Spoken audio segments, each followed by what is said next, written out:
Hell's Kitchen has a special way of dealing with people who can't handle pressure. You can overcook the scallops, you can fail on the fish station, you can even mess up an entire dinner service. But sooner or later, the heat gets to everyone. And when it does, some chefs cry in the dorms, others shut down on the line.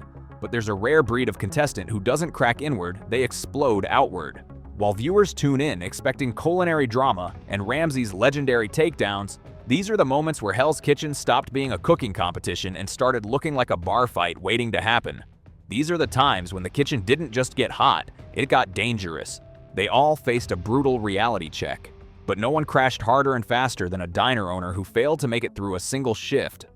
Louis Petruzella from Season 6 made Hell's Kitchen history in the worst way possible. Most chefs at least make it through opening night before self-destructing. Louis couldn't even manage that. Louis arrived on Season 6 with confidence born from decades of running his own diner in Fitchburg, Massachusetts. That experience should have prepared him for Hell's Kitchen, but it did the opposite. It convinced him that his way was the right way, and Gordon Ramsay's standards were wrong. During the Signature Dish Challenge, Louis presented sausage gravy over biscuits. Ramsay tasted it and immediately spat it out in disgust, calling it gunk. Louis didn't apologize or acknowledge the critique. He stood there glaring at Ramsay, and in his interview later, he defended himself, insisting that hundreds of people eat that in his diner each week and it wasn't worth spitting out. That attitude, the refusal to accept that Hell's Kitchen operates on a different standard, would define Louis's next few hours.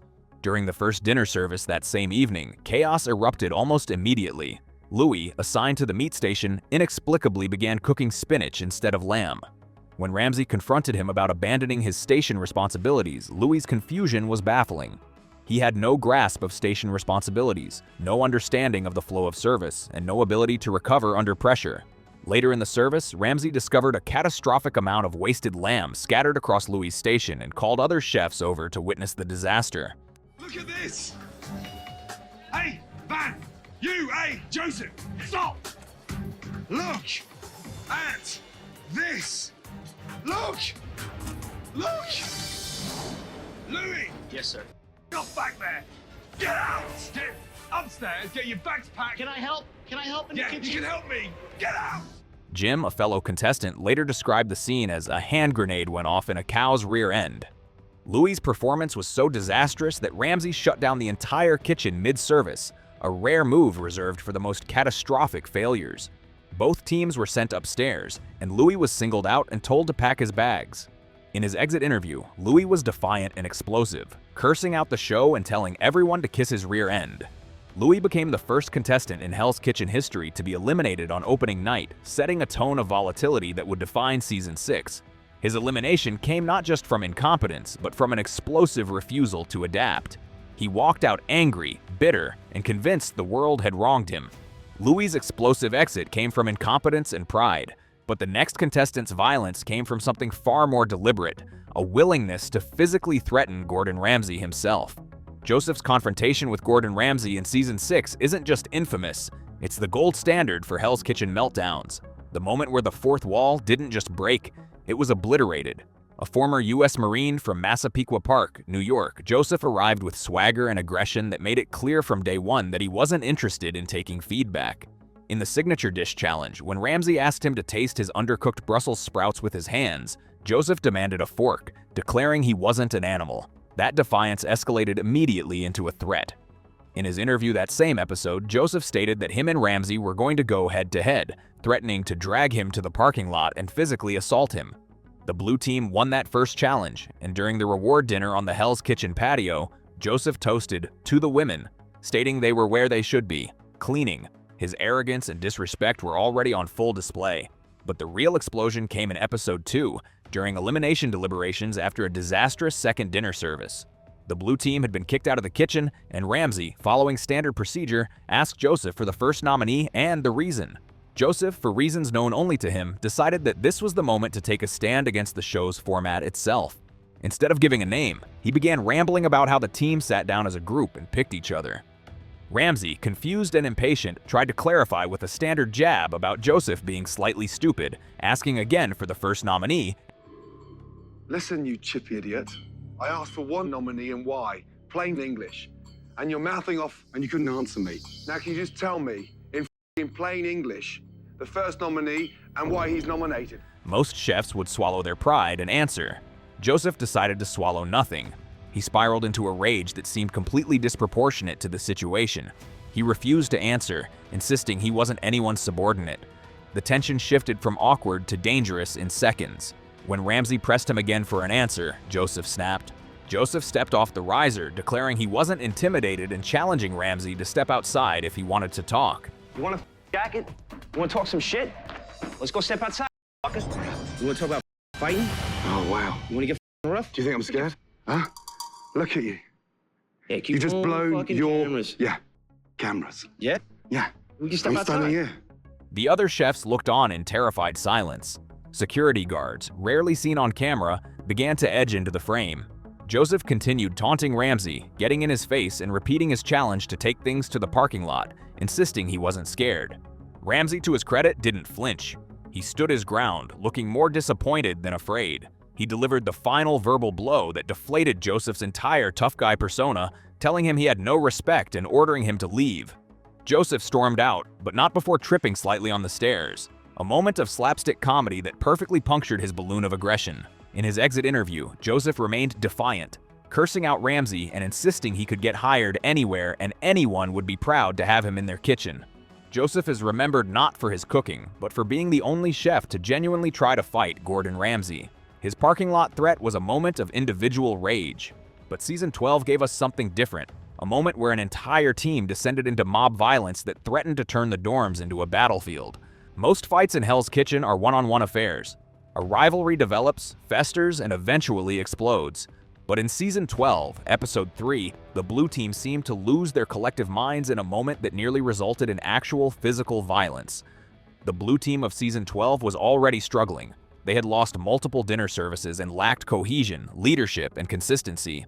Soon, things went from bad to catastrophic. Both the red and blue teams performed so poorly during dinner service that Ramsay didn't just shut down a station, he kicked both teams out of the kitchen entirely.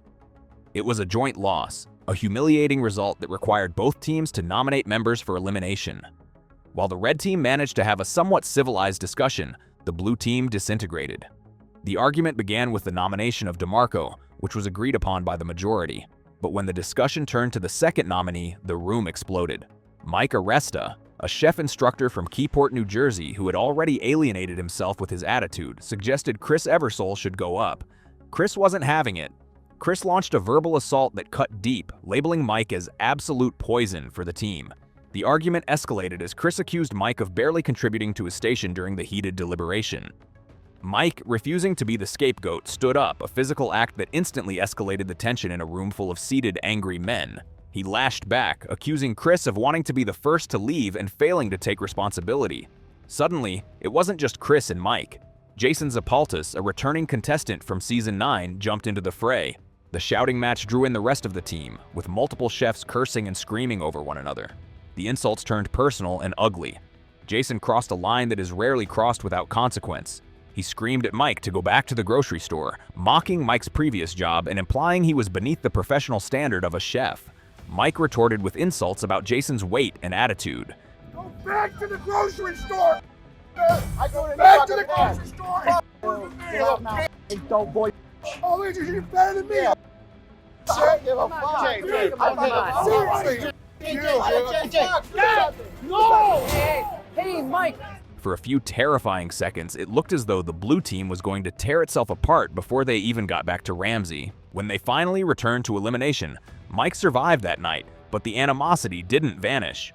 The blue team continued to fracture throughout the season, proving that a team willing to physically fight each other is rarely capable of fighting for each other on the line. Jason later expressed relief in an interview after Mike was finally eliminated, calling it the wisest decision Ramsay had ever made. The blue team's mob violence was explosive but contained to the dorms. But violence in Hell's Kitchen doesn't always stay behind closed doors. Sometimes it spills into the dining room itself, shattering the illusion of the restaurant in front of paying customers. If there is one rule in a restaurant, it is this: the chaos stays in the kitchen. The dining room is a sanctuary for guests, a place of elegance and enjoyment. But in Season 6, Van Herd decided that this rule didn't apply to him. Van, a 32-year-old executive chef from Houston, Texas, was talented but loud, frantic, and prone to explosive outbursts. Jean-Philippe Susilevich, the show's long-suffering Belgian maitre d', was the epitome of professionalism. It was a clash of cultures, styles, and volumes waiting to happen. The incident occurred during episode 2, the same episode as Joseph's infamous meltdown. Van was assigned to the tableside station, where his job was to prepare shrimp scampi for guests right at their tables. It requires finesse, charm, and a quiet demeanor. Van brought none of those things. He was shouting, rushing, and sweating, treating the delicate tableside service like a line cook rushing out orders during a lunch rush. Van was so frantic that he made a critical error. Despite being on the blue team, he walked straight to a red team table to serve them. When Jean tried to correct him and asked him not to run in the restaurant, Vaughn became defensive. In an interview, Vaughn dismissed Jean's attempts to maintain order, insisting he already knew what to do. Jean, frustrated, warned he was going to explode. The situation turned from unprofessional to physical when Van dropped a hot pan in the middle of the dining room. The clang of metal on the floor was the bell that signaled the start of the fight. Vaughn stormed back to the kitchen, shouting about how he was going to explode. Jean demanded Vaughn listen to him, while Vaughn screamed back, warning the maitre d' not to touch him. The two men stood chest to chest, hands raised, on the verge of physical violence in the corridor connecting the kitchen and the dining room. I'm going to explode, huh? I'm going to explode, my friends. Listen to me. JP! He was about to, like, pound him down. Damn! Listen to me! It was a shocking breach of protocol. The sous chefs and Ramsay had to rush in to separate them. John, usually the picture of composure, was ready to fight, warning Ramsay that Van was going to hit him. Ramsay pulled both men into the pantry room for a heated discussion. When Ramsay asked what was happening, Jean explained there was a language barrier, to which Ramsay replied incredulously that they were both speaking English. Jean then quipped that Van was from Texas, causing Ramsay to roll his tongue in exasperation and walk away, trying not to laugh. It remains one of the few times in the show's history that a feud spilled out of the kitchen and directly in front of diners, shattering the illusion of the restaurant and nearly resulting in a fistfight between the front and back of house. Van eventually finished 6th in the competition, his volatile temper often overshadowing his cooking skills. Interestingly, when Van returned for season 17, Ramsay jokingly made him promise not to hit the new maitre d' Marino. Violence in Hell's Kitchen isn't always about two chefs puffing their chests out. Sometimes it's petty, nasty, and deeply personal. Season 15's Jackie Fuchs was a contestant who seemed to delight in being the villain. She had only been cooking professionally for a few months, and she made up for her lack of experience with an abundance of attitude and aggression. Her target was often Kristen Barone, an experienced chef who was everything Jackie was not: composed, professional, and focused. The tension between them had been simmering for weeks, but it boiled over during a cigarette break on the dorm patio. Earlier, Joe had been eliminated instead of Jackie, despite Jackie being nominated. Rather than feeling relieved or humbled, Jackie was arrogant. Later that night on the patio, her arrogance found a target. Jackie demanded a lighter from Kristen. Kristen, tired of Jackie's constant disrespect, refused with a simple no. That one word sent Jackie over the edge. She began unleashing a tirade, demanding the lighter. When words didn't work, she escalated to physical threats, warning Kristen that if she touched the lighter, Jackie would assault her. Jackie eventually snatched the lighter, lit her cigarette, and then, in a moment of pure spite, smashed the lighter onto the ground, breaking it. Kristen, give me your lighter. No.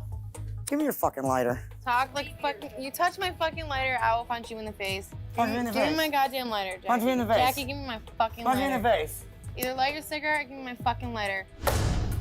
But she wasn't done. As Kristen sat calmly, Jackie loomed over her, taunting her, trying to bait her into a fight. She repeatedly screamed at Kristen to hit her and put her hands on her. When Kristen refused to engage, Jackie reached for an ashtray full of cigarette butts and ash. Kristen's restraint in that moment was heroic. She didn't retaliate, she didn't scream. She simply told Jackie to get out of her face and walked away with dignity intact. Ramsay, who often claims not to care about what happens in the dorms, never addressed the incident publicly. Jackie was eliminated the next week in episode 11 after a black jacket challenge failure. Meanwhile, Kristen went on to become the runner-up of the season, proving that composure wins over chaos. Jackie's calculated cruelty was shocking, but at least it was intentional. The next incident proves that sometimes the most dangerous violence in Hell's Kitchen comes not from anger or malice, but from simple, catastrophic incompetence that turns everyday kitchen equipment into weapons. Violence in the kitchen isn't always intentional. Sometimes the environment itself is the aggressor. The kitchen is full of fire, knives, and boiling liquids. When competence drops or attention wavers, the danger spikes exponentially.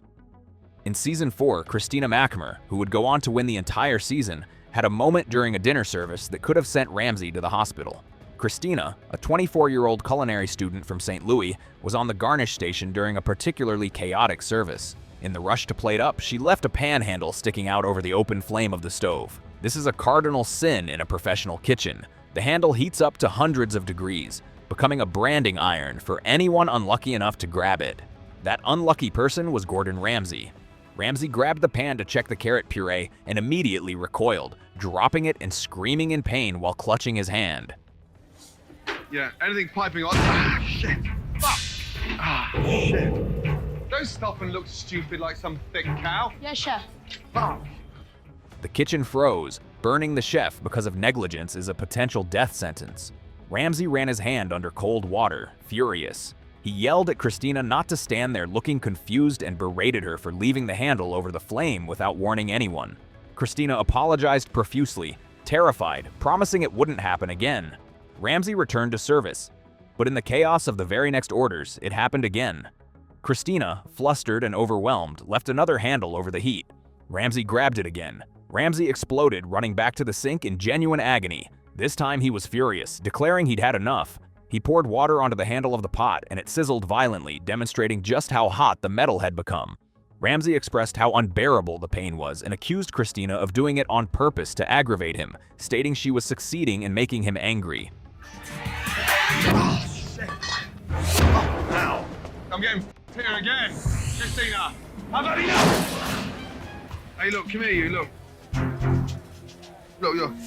You're not even telling me. Jen Gavin, a fellow contestant, later said in an interview, "When Chef Ramsay burned himself twice, you could smell his skin all across the room burning. It was a moment of accidental violence that underscored the physical dangers of the Hell's Kitchen set." Christina, to her credit, recovered from this catastrophic error. She refocused, took control of her station, and eventually went on to win the entire season, proving that mistakes, even ones that physically harm Gordon Ramsay, don't have to define your journey.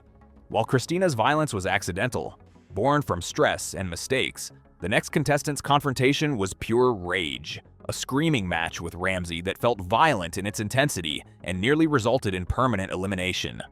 Season 6 was apparently cursed because it also gave us Tenille Middleton, a chef whose confrontation with Ramsay reached a level of verbal violence rarely seen on the show. Tenille, a 26-year-old executive chef from Fairfax, Virginia, was talented and vocal. Usually when Ramsay screams, chefs respond with "yes, chef" or stare at their shoes, but Tenille screamed back. The conflict erupted in episode 6 during a disastrous dinner service. Ramsay had been riding Tenille about her spinach and mashed potatoes all night, calling her lazy for cooking too much spinach at once rather than to order. He accused her of treating it like a joke and insulted her performance. That was the last straw. Tenille, who felt she was working harder than anyone else, snapped. She screamed back at Gordon Ramsay, calling him the same insult he'd used on her. You upset now? Yeah, I'm Fucking glad you are! Because you're crap! You're crap. Ramsay, stunned that a contestant was insulting him in his own kitchen, ordered her out. Tenille didn't just leave, she erupted. As she walked toward the back, she continued shouting, and Ramsay followed her into the hallway. The confrontation that followed was intense, with both of them screaming at each other. Tenille was in tears, yelling that she was working incredibly hard and that Ramsay was lying about her performance. She was practically vibrating with rage, her hands flying, her voice cracking. Ramsay shouted back, telling her not to dare insult him, visibly angry but also trying to understand what was happening. Hey, madam, get out. Yes, no problem, chef. Get fucking out. You dare turn around and tell me that I'm fucking crap. You know I'm or you my fuck ass. off through those doors. That's You right. can dish it, but you can't take it.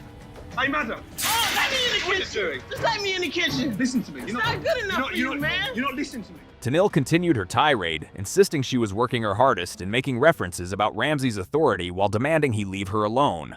It felt violent in its emotional intensity. Two people pushed to their absolute limits, screaming at each other in a hallway while a dinner service fell apart. But unlike Joseph, Tenille didn't want to fight Ramsay physically. She wanted him to see her. She wanted respect, and in a twist that only Hell's Kitchen can provide, she got it.